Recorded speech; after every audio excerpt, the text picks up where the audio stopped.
Welcome to Man Does Tech, where I solve the problems you didn't even know you had.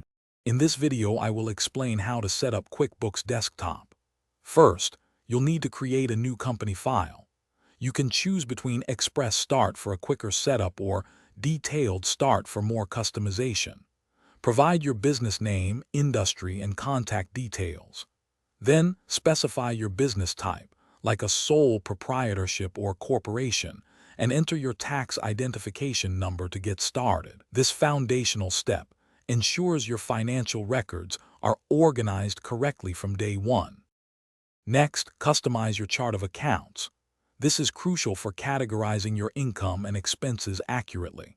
Review the default accounts and add or modify them to fit your specific business needs.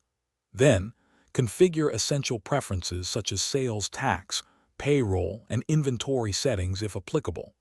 Don't forget to set up your preferred payment methods and customer terms like net 30 days to streamline your invoicing process.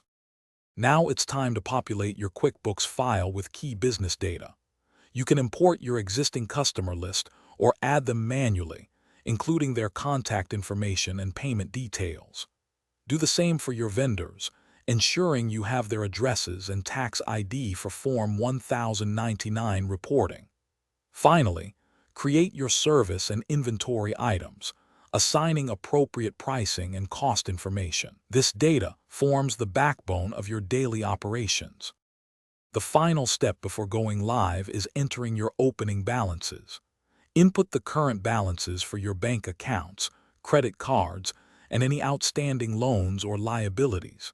It's vital to reconcile these initial transactions to ensure all your data is accurate and matches your real-world financial statements. Once these are set, you're ready to start recording daily transactions.